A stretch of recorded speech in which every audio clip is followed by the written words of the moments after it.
Welcome, friends. This is Harshad Parekh inviting you to listen to some of my short writings on philosophy, religion, psychology, spirituality, education, Krishnamurti, and nature. I hope you have a good listening. This is audio tape number 114. Article number 751. It is about the human brain.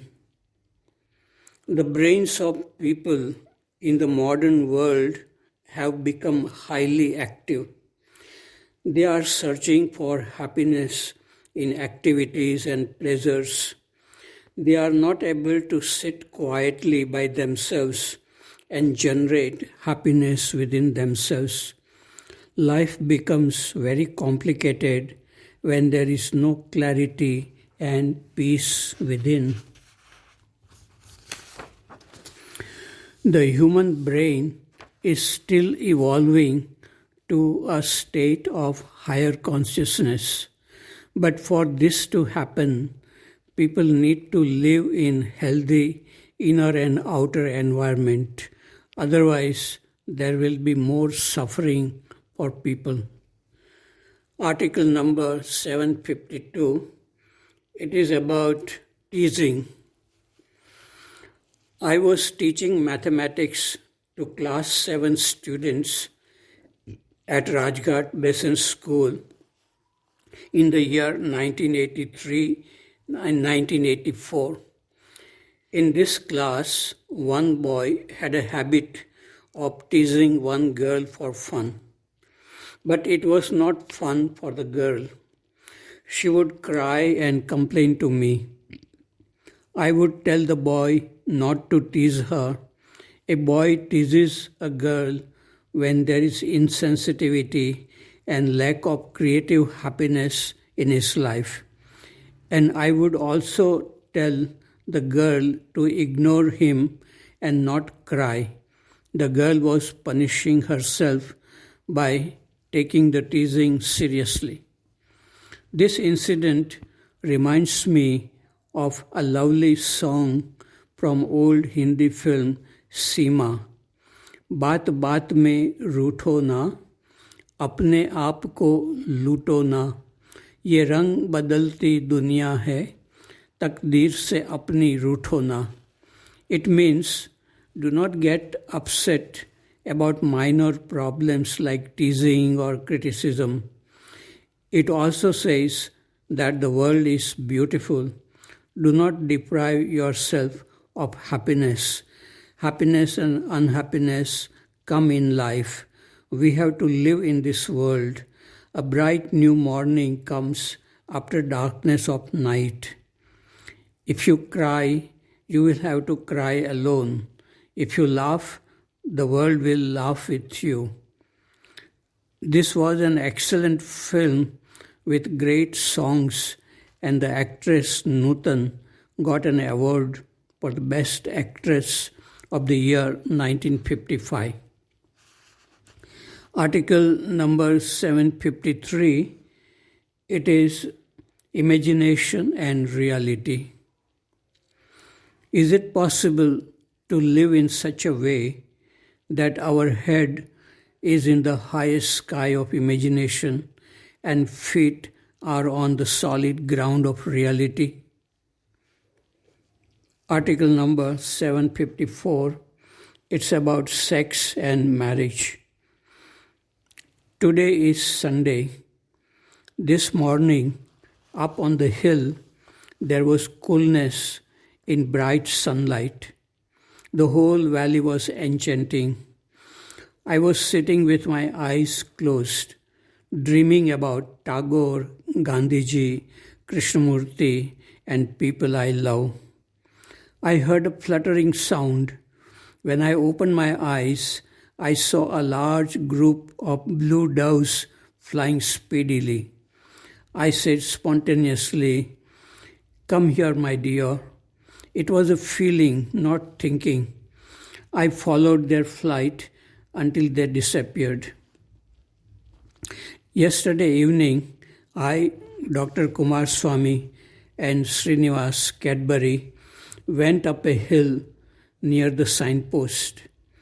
We were discussing the teachings of Krishnamurti. Our discussion led us to the topic of love, sex, and marriage.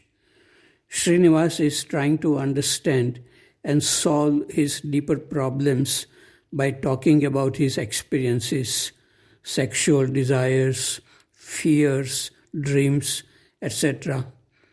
Srinivas asked me, "Sir, did you never got involved with a woman?" I answered, "Yes, I was involved. I learned a lot from that involvement. It is a long story." Srinivas talked about his involvement when he was 15. He has been aware of his sexual desires from the age of 7. He was seduced by an older woman. I said, "Man, that is human beings, is the only animal who has made sex into a great problem." Srinivas asked, "Most people are deeply torn by their sexual problems. Why it is so?" I said, "That may be due to other problems. When life is mechanical, boring, and full of hurt, insults, sex is the only release from frustration. It is only a temporary release." We talked about marriage. I said, "My philosophy is never marry a woman you love and never marry a woman you do not love. I think there is no marriage in my life." Srinivas said, "Marriage can make us feel complete, but it also means loss of freedom and mediocrity of life." I said, "To live alone, one requires intelligence. It requires goodness and love for all. It requires clarity in mind and heart." Krishnamurti has written brilliantly on this subject.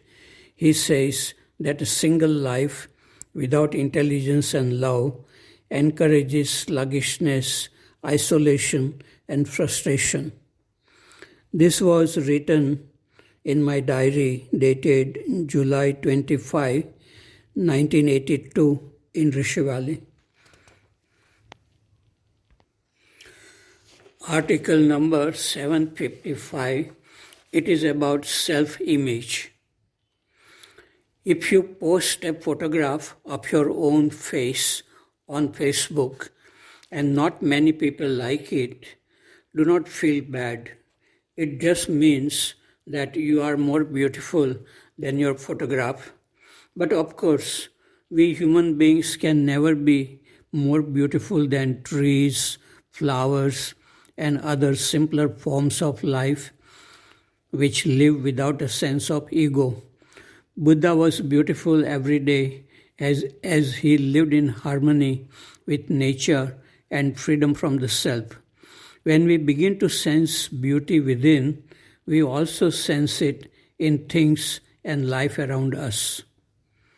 Article number 756. It is about routine living.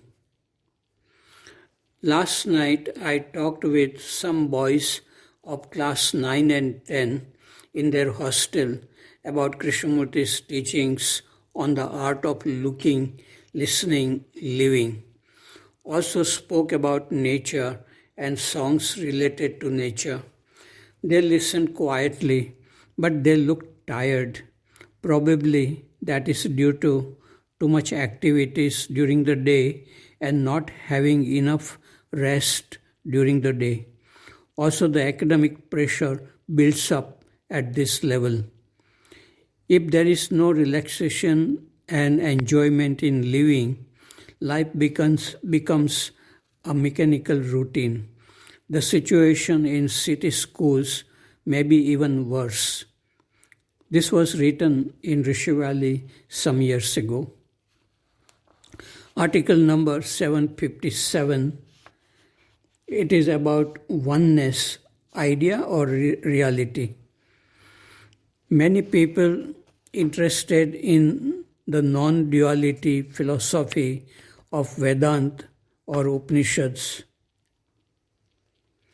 They can learn from Krishnamurti that belief in oneness of all life is not enough for the transformation of the human mind. Ariel Sanat writes in his short booklet titled The Secret Doctrine, Krishnamurti and Transformation. A quote, Krishnamurti showed uncompromisingly what a serious and dangerous mistake it is to categorize sublime notions. Anyone who only believes in the oneness of life, for instance, and not actually existing in the state of being all life, is thereby almost certain to be falling asleep and going astray from the life of transformation, in which there can be no such concept. It may very well that upon actually dying of the conditioned mind with all its concepts and conditionings, there may come the discovery that life is one after all. But that also is a dangerous idea to pursue, because that sort of speculation is but another conceptual distraction from the life of transformation. Unquote. This applies to people who are interested in Krishnamurti's teachings too. If what he says becomes concepts in the mind and the teachings are not lived in the daily life of relationship with human beings and nature, then the teachings may create more conflicts within the mind and with people. Article number 758, it's about Ramkrishna. Ramkrishna was probably the greatest and the strangest mystic of all time. The way we see each other and talk with each other, he saw and talked with God, whatever that may mean. He knew nothing but God. He was born in 1836 and died in 1886. In the last year of his life, he suffered from cancer in the throat. Yet his mind could soar to the highest state of human existence, called samadhi, at any time in the presence of people. Many intellectuals of his time came to him to discuss about religion and God. Some of them became his disciples. His disciple, Swami Vivekananda, became very famous in America and Europe, where he gave talks on Vedanta philosophy. Ramkrishna was not educated in school, but he had the direct experience of God, both with form and without form. Aldous Huxley and Christopher Isherwood, two friends of Krishnamurti, were deeply attracted to Ramkrishna and Vivekananda.